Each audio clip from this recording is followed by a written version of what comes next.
दिनों में किसी एक दिन हमारी मृत्यु होगी। इसीलिए हे परीक्षित, तुमने सबके कल्याण के लिए प्रश्न पूछा है। हम सबकी मृत्यु नजदीक है मेरे भाई, हम सबको 7 ही दिन में मरना है। इसीलिए हमें अपनी मृत्यु का उपाय सदा करते हैं।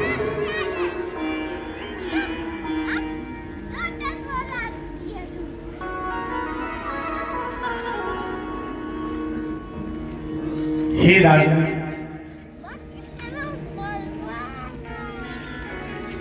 व्यक्ति कौन अच्छा है? व्यक्ति वही अच्छा है जो अपनी मृत्यु को मंगलमय बनाए।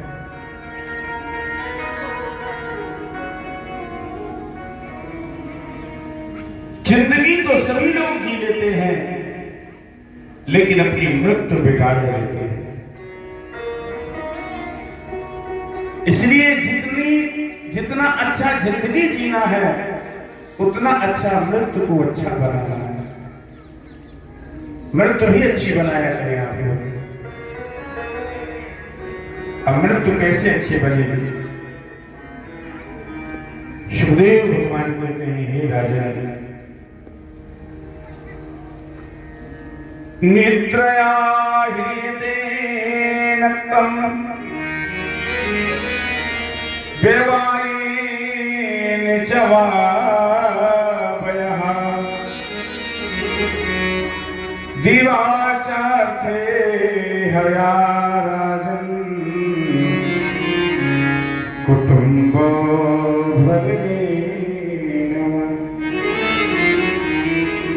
हे राजा, इस कलयुग में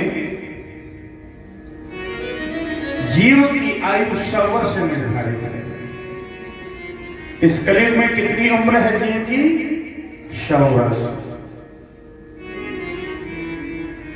तो जो 100 वर्ष हमें और आपको प्राप्त हुए हैं उम्र के, आयु के, उसमें से 50 वर्ष तो हमारे सोने में चले जाते हैं।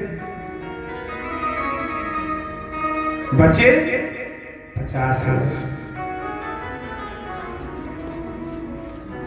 50 वर्ष हमारे खेलने कूदने में चले जाते हैं। 50 वर्ष गृहस्थ जीवन धन कमाने में चले जाते हैं।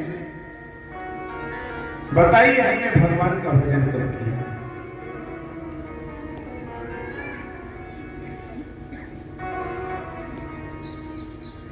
हे राजन, कलयुग में प्रत्येक जीव अल्पायु है और उसमें भी सुनिश्चित नहीं है कि कोई 100 वर्ष की आयु ही भोग करके अपने इस देह का त्याग करे। सब अल्पायु होते जा रहे हैं। कोई 50 में जा रहा है, कोई 60 में जा रहा है, कोई 70 में जा रहा है, कोई 85 में जा रहा है। लाखों लोगों में से कोई एक व्यक्ति ऐसा होता है जो 100 वर्ष की आयु को भोग करके अपने इस देह का परित्याग करे।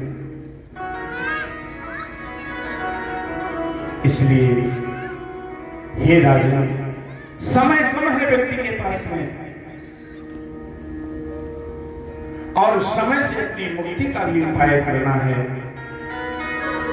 इसलिए हे राजन, तुम्हारे पास तो भी 7 दिन है और मुक्ति का उपाय तो 2.5 पल में भी राजा खटवांग ने कर लिया था। लेकिन राजा खटवांग ने 2.5 पल में ही अपना सर्वस्व दान ऋषि मुनियों को कर दिया था। इसलिए 2.5 पल में राजर्षि परीक्षित राजा खटवांग को मुक्ति प्राप्त हुई। राजन, तुमने भी, तुम्हारे पास तो 7 दिन है, चिंता न करो राजन, अभी 7 दिन बाकी है। हे राजन, इस कलयुग में मुक्ति का सर्वोत्तम उपाय है जिससे जीव को मुक्ति प्राप्त होगी। एतन्निर्वेद्यमानानां इच्छतां मामकुतो भयम् योगिनां न पुनर्नीतम् हरे नामानुकीर्तनम्।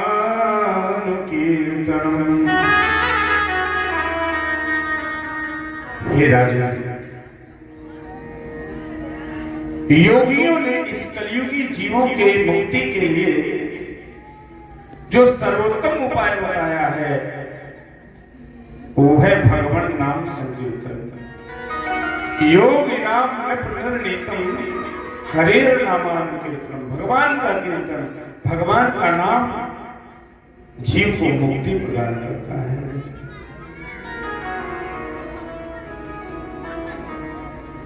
तथा हे राजन, हे परीक्षित, मुक्ति का एक और उपाय है। जितासनो जितश्वासो जितसंगो जितेन्द्रियः स्थूले भगवते रूपे मनुष्य।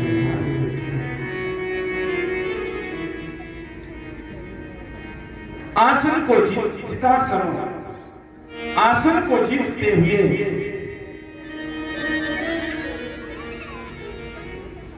इंद्रियों को जीतते हुए, संग को जीतते हुए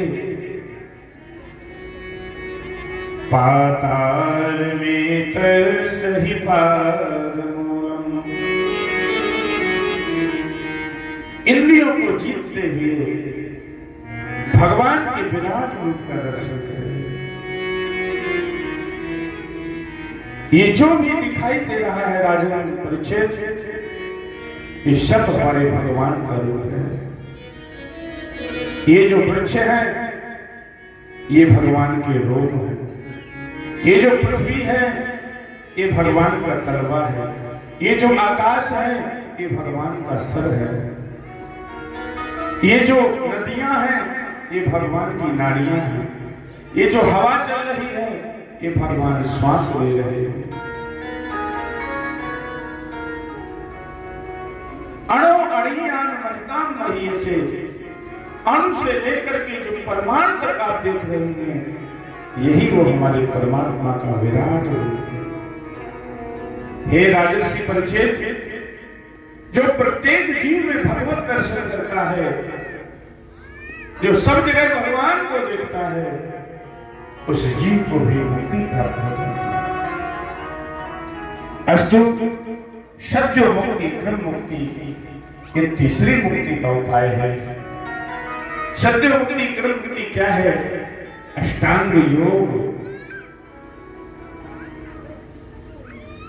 जो साध करके की जाए और जो क्रमानुसार की जाए।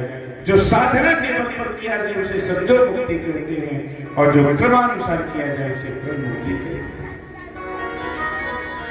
यम नियम प्राणाहार प्रत्याहार ध्यान धारणा समाधि, इस प्रकार समाधि के माध्यम से भी जीव की मुक्ति प्राप्त हो सकती है। राजर्षि परीक्षित को श्री सुखदेव भगवान ने मुक्ति के अनेक उपाय बताए। मुक्ति का उपाय बताने के पश्चात राजर्षि परीक्षित ने प्रश्न किया कि आपने गुरुदेव मेरी मुक्ति के तो साधन अनेक बताए, लेकिन गुरुदेव मेरे मन में एक जिज्ञासा है। कहो परीक्षित, कौन सी जिज्ञासा उत्पन्न हुई है? गुरुदेव मैं ये जानना चाहता हूं कि ये सृष्टि कैसे हुई, ये सृष्टि कैसे हुई? श्री सुखदेव भगवान मंगलाचरण करते हैं। नमः परस्मै पुरुषाय भूयसे सदुद्भवस्थान निरोध वीरया।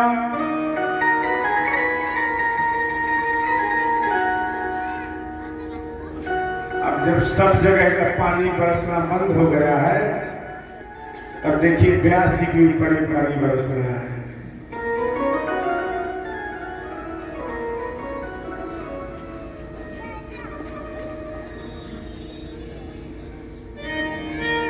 एक बार इसको गिरा दो इधर उधर कर, नहीं पूरी एक तो भजन सुनाओ।